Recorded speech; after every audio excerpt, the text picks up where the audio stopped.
మాలకొండ గారు ఒక్క నిమిషం రైట్ మనతో పాటు కాంగ్రెస్ నుంచి నాగార్జున గారు జాయిన్ అయ్యారు. ఓకే నాగార్జున గారు గుడ్ మార్నింగ్. మొత్తం మీద ఏం చెప్తారు నిన్న అమలైనటువంటి ఫ్రీ బస్సు పథకం సంబంధించి మీ పార్టీ స్టాండ్ ఏంటి అసలు దీని మీద? చెప్తాను సార్. చాలా డేరుగా లక్ష్మణ్ గారు ఈరోజు నరేంద్ర మోడీ గారి గురించి మాట్లాడారు. బహుశా ఈ క్లిప్ కనుక మా జగనన్న చూస్తే ఫస్ట్ సస్పెండ్ చేసేది లక్ష్మణ్ గారిని. ఎందుకంటే జగనన్నే మోడీ గారిని ఏమట్లేదు. ఈయన ఎందుకు అట్టా చెప్పండి. ఇంకా ఆల్రెడీ మీ పార్టీలో ఆలోచించబడింది. మీ జగనన్న పోతే కాళ్ళకు నమస్కరించుకొని ఆశీర్వాదం తీసుకొచ్చుకుంటున్నారు. మీరు ఇక్కడ ఫైట్ చేశారనుకోండి, ఆ క్లిప్ కిరికి మీ జగనన్న చూస్తే మిమ్మల్ని పార్టీ నుంచి సస్పెండ్ చేస్తున్నట్టు. లేదు, నేను తప్పు. నాకు కాంగ్రెసా బీజేపీ ఇంకో పార్టీ ముఖ్యం కాదు సార్. నేను ఏ పార్టీలో ఉన్నా కానీ నేను ఫైట్ చేయడానికి నాకు ఒక జెండా కావాలి, ఎజెండా కావాలి, అంతే. నేను ప్రజల కోసం ఫైట్ చేయాలి, సొసైటీ కోసం ఫైట్ చేయాలి. దానికోసం మాత్రమే నేను ఇది ఉంటాను తప్పించి నాకు ఏ పార్టీ అనేది నాకు ఇది కాదండి. సో నేను ఎక్కడ మంచిదో అది మాట్లాడతా. కూటమి మంచి చేస్తే కూటమిని అంట, లేదా వైసీపీ మంచి చేస్తే వైసీపీ అంట, ఇద్దరు తప్పు చేస్తే ఇద్దరిని అంట. నా తప్పు దానిలో ఏముంది సార్? ఇంకపోతే ఫ్రీ బస్ చూద్దాం సార్. సార్ ఫ్రీ బస్ గురించి మాట్లాడే ముందు అసలు మన సొసైటీ ఎటు వెళ్తుందో ఒక్కసారి ఏందో మనం చెక్ చేసుకోవాలి. ఎందుకంటే వైఎస్ఆర్సీపీ ప్రభుత్వం ఉన్నప్పుడో లేదా కాంగ్రెస్ ప్రభుత్వం ఉన్నప్పుడో ఇప్పుడు కూటమి ప్రభుత్వం ఉన్నప్పుడు జనరల్గా మనం అబ్జర్వ్ చేస్తే సార్ పల్లెటూరులో ఉన్న రైతుల పరిస్థితి ఏందో ఒక్కసారి మనం ఆలోచించాలి. ఎందుకంటే ప్రతి నెలకి ఒక 30,000, 20,000, ఒక 25,000 అకౌంట్లు సాధారణ కుటుంబాలకు పడుతుంటే ఈరోజు వాళ్ళు రైతులకి పొలంలో పంటకి కూలీలు ఎవరు రావట్లేదు సార్. 1000 ఇచ్చినా, 1,500 ఇచ్చినా, 2,000 ఇచ్చినా కానీ పర్ డేకి వచ్చే దాఖలాలు కూడా కనపట్లా. ఏంటంటే ఈ 5,000, 1000, 1,500 తీసుకుని మేము కోటేశ్వర్లు కావు కదా, మాకు తినడానికి ఉంటే చాలు, అది ప్రభుత్వాలు ఉచిత పథకాల కింద ఇస్తున్నాయి, అవి తీసుకొని మేము హ్యాపీగా రెస్ట్ తీసుకున్నాం అనే పరిస్థితికి ఈరోజు పల్లెల్లో కొంతమంది ప్రజలు వెళ్ళారు. ఎందుకంటే కొంతమంది రైతులతో మాట్లాడుతుంటే ఉచితాలకు సపోర్ట్ ఇస్తున్నట్ట అందరూ. ఉచితాలకు నేను సపోర్ట్ ఇవ్వట్లా. కాంగ్రెస్ అయినా, బీజేపీ అయినా, తెలుగుదేశం పార్టీ అయినా, వైసీపీ అయినా ఉచితాలు మనం ఎందుకు? ఉచితాలు అంటే నా భాషలో ఏంటంటే మీరు బిచ్చం పడేస్తున్నారని అర్థం. ఉచితాలు అంటే నా భాషలో బిచ్చం పడేస్తున్నారు. అవినమ్మే కదా ప్రజలు ఓట్లేసింది. అదే నేను చెప్తున్నాను. ప్రజల మైండ్ సెట్ ఎలా ఉందో వీళ్ళు మారుస్తున్నారు, ప్రజలను కూడా మారుస్తున్నారు అర్థం. ఇక్కడ ప్రజల తప్ప, రాజకీయ పార్టీలు తప్ప అనేది ఒక చర్చ పెట్టాల్సిన అవసరం కూడా మనకుంది. ఎందుకంటే ఫర్ ఎగ్జాంపుల్ ఇదే చూద్దాం. ఉచిత ఫ్రీ బస్ అన్నారు. ఇందాక మా సోదరుడు లక్ష్మణ్ మాట్లాడతా కూడా మీరు కొన్ని బస్సుల్లో మాత్రమే ఇస్తున్నారు, ఏసీ బస్సు ఇండైరెక్ట్గా ఏసీ బస్సుల్లో మీరు ఇవ్వట్లేదు అంటున్నారు. ఇంకా నయం ప్రైవేట్ ట్రావెల్స్లో ఇవ్వట్లేదు, లేదంటే ఫ్లైట్లో ఇవ్వట్లేదు. ఫ్లైట్లు ఇస్తే మా అన్న జెరూసలేం దాకా లేదా లండన్ దాకా కూడా పోయేస్తారని చెప్పి ఎట్లా లక్ష్మణ్ గారు పాపం పేద సీఎం కాబట్టి లక్ష్మణ్ గారు అడగలేదు అంటున్నాం. సంతోషం. ఈరోజు సార్ సాధారణ డిగ్రీ చదువుకున్న వ్యక్తి పార్ట్ టైం జాబ్కి వాళ్ళ అమ్మా నాన్న ఇచ్చే డబ్బులు సరిపోతే అతను ఏం చేస్తున్నాడంటే సిటీల్లో ర్యాపిడో చేసుకొని బతుకుతున్నాడు సార్. అలాగే అంటే చెప్తున్నా ట్రాన్స్పోర్ట్ మీద ఎన్ని రకాల మంది డిపెండ్ అయ్యి చూస్తుంది. ప్రభుత్వం కూడా డైరెక్ట్లీ ఇండైరెక్ట్లీ అందరికి ఎంప్లాయ్మెంట్ ప్రొవైడ్ చేయలేదు. ఇప్పుడు మా పెద్దలు కోటసా గారు చెప్పినట్టు ఆటో యూనియన్స్ ఉన్నాయి, చిన్న ఆటోలు ఉన్నాయి. వాళ్ళకి బతుకు తెరివేంది సార్? వాళ్ళకి ఏమన్నా నారా చంద్రబాబు నాయుడు గారు, లేదంటే పవన్ కళ్యాణ్ గారు, లేదంటే ఇక్కడ రేవంత్ రెడ్డి గారు అయినా సరే, నేను కాదని లేదు, ఎవరైనా సరే వాళ్ళకి సాఫ్ట్వేర్ ఐటీ జాబ్లు ఏమైనా ప్రొవైడ్ చేస్తారా? చేయరు కదా. వాళ్ళు అలా అని చెప్పి బిచ్చం ఎత్తుకోలేరుగా. ఆటో డ్రైవర్లు ఏం చేయగలరు? వాళ్ళకి వచ్చి వృత్తి ఆటో నడుపుకోవటం, ట్రాన్స్పోర్ట్ డిపెండ్ అయి ఉన్నారు. వాళ్ళని ఎవరిని ₹1 అడిగి తీసుకోలేరు. వాళ్ళ కష్టమే నిలబడదాం అనుకున్నారు. వాళ్ళు ఆటో అడిగి ₹1 సంపాదించుకున్నారు. వాళ్ళకి అలాంటిది ఎంప్లాయ్మెంట్ పోయినట్టే కదా. ఏమో సార్ పోయినట్టే కదా. మరి లాభాలు ప్రభుత్వంపై భారం పడుతుంది, ప్రజలపై భారం పడుతుంది. ఆటో లాభాలు లేవు అంటే లాభాలు కూడా ఉన్నాయి సార్. ఫ్రీ బస్సు వల్ల లాభాలు కూడా ఉన్నాయి. మరి ఏ లాభాలు ఉన్నాయి ఏంటంటే కొన్ని అయితే నేను చెప్పగలను సార్. ఫర్ ఎగ్జాంపుల్ సాధారణ ఎంప్లాయీస్ చూద్దామండి.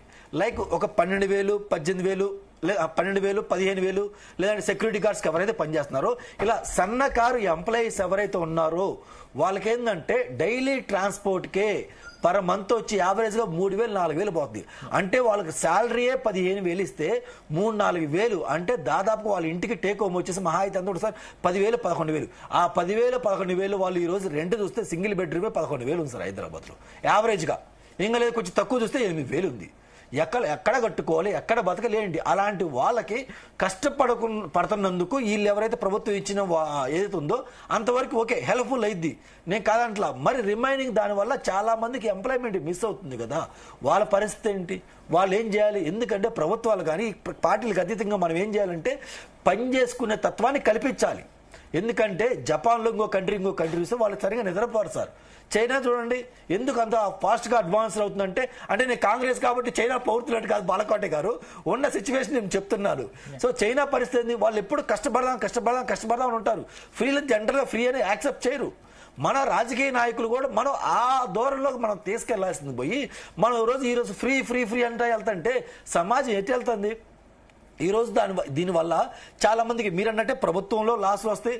సాధారణంగా సెల్ఫ్ ఎంప్లాయ్మెంట్ మీద ఎవరైతే డిపెండ్ అయి ఉన్నారో వాళ్ళకి ₹1 ఈరోజు ఆదాయం తగ్గినట్టే కదా. వాళ్ళ పరిస్థితి ఏంటి? వాళ్ళ గురించి కూడా మనం ఆలోచించాల్సింది కదా. అసలు ప్రభుత్వాలు దృష్టి పెట్టాల్సింది దేని మీద అంటే సగటు వ్యక్తి ఆదాయం ఎంత వస్తుంది. ఈ రోజు సగటు వ్యక్తి ఆదాయం 30,000, 50,000, 70,000 కాదు సార్. ఏది ఆదాని అంబానీ ఆదాయం చూసి డివైడ్ బై జనాభా వేస్తే అందరికి అలాగే వచ్చింది. కానీ సగటు మనిషి, నార్మల్ మనిషి, జాబు ఆర్డర్ చేసే మనిషి ఆదాయం 15,000 ఉంది సార్. యావరేజ్గా 15,000 ఉంది. ఈ 15,000లో అతను ఏం చేయగలుగుతున్నాడో ఒకసారి చెక్ చేసుకో అవసరం కూడా ఉంది సార్. ఈరోజు సిటీల్లో హోమ్ రెంట్స్ విపరీతంగా పెరిగిపోయింది. సాధారణ సిటీలో కూడా విపరీతంగా పెరిగిపోయింది. మనం కంట్రోల్ తీసుకురావాలి. రెంట్లు ఈ వంతు పెరుగుతున్నాయి కదా, తగ్గించే విధానం మనం తీసుకురావాలి. ఇలాంటి ఊరట ఇవ్వాలి. కానీ నేను మీకు మొత్తం ఫ్రీ ఇస్తాను, డబ్బులు ఇస్తానంటే ఏం చేయండి సార్? ఇంకా ఇందాక బాలకోట మన విద్యాసాగర్, ఆనంద్ సాగర్ గారు ఎవరైతే ఉన్నారో తెలుగుదేశం పార్టీ అధికార ప్రతినిధి, ఆయన కూడా అన్నారు మేము డబ్బులు ఇస్తాం, వాళ్ళ సిలిండర్ కొనుక్కొని ఇంకోటి కొనుక్కి అంటే గతంలో నేను చూశాను వైఎస్ఆర్సీపీ నాయకులు ఒక వీడియోలో ఒక కార్యకర్త వచ్చి మాట్లాడతాడు, మా చెల్లికో ఎవరికో అమ్మఒడి ఏదో పడింది, పన్నందుకు మేము 4 ఉంగరాలు చేయించుకున్నాం, ఆ డబ్బులు దీనివల్ల వచ్చాయని చెప్పాడు. అమ్మఒడి ఇచ్చిన కాన్సెప్ట్ దేనికి? ప్రతి స్టూడెంట్ చదువుకోవాలి, ప్రతి విద్యార్థి చదువుకోవాలి, మంచి ఎడ్యుకేషన్ ఉండాలి. అది ప్రైవేట్ సెక్టర్ అని కార్పొరేట్ సెక్టర్ అని మంచి ఎడ్యుకేషన్ ఉండాలని కోరుకుంటున్నాం. అవునా కదా? మరి అతను ఆ డబ్బులు తీసుకెళ్లి ఉంగరాలు చెప్పుకున్నారంటే ఇచ్చింది సద్వినియోగం అయిందా, వేరేలాగైందా? ఒకసారి మనం చెక్ చేసుకోవాలి. ఈ రోజు కూడా మహిళలకు సిలిండర్లు ఎందుకు ఇస్తున్నాం? అదొక కాన్సెప్ట్. అప్పుడు నారా చంద్రబాబు నాయుడు ముఖ్యమంత్రిగా ఉన్నప్పుడు కట్టెలపోయి ఉండటం వల్ల దానివల్ల వాతావరణం పొల్యూట్ అయింది. అట్ సేమ్ డే ఆటోమేటిక్గా మహిళల ఆరోగ్యం దెబ్బతినే విధంగా ఉంది. ఎక్కువసేపు వంట చేసుకోలేకపోతున్నారు. ప్లస్ ఆ టెక్నాలజీ మనం అందిపుచ్చుకోవాలని చెప్పి ఆ రోజు ఇవ్వడం జరిగింది. ఆ డబ్బులు మీరు అకౌంట్లో వేసి ఇంకో దానికి ఉపయోగించుకోమంటే ఆటోమేటిక్ ఏమైందండి? మనం ఇచ్చేయటమే కదా. ఇంకా పోతే సార్ అంటే ఉచితాల గురించి మాట్లాడతాగా నేను చెప్తున్నాను. సరే, ఇప్పుడు తల్లికి వందనం అన్నారు, అంతకుముందు అమ్మఒడి అన్నారు. ఓకే, తల్లికి వందనం, అమ్మఒడి మనం ఎందుకు ఇవ్వాలి నేను సూటిగా అడుగుతున్నాను. మీరు మేనిఫెస్టోలు పెట్టారు, ఇస్తున్నా అంటున్నారు కదా. నేను ఎందుకు అడుగుతున్నాను?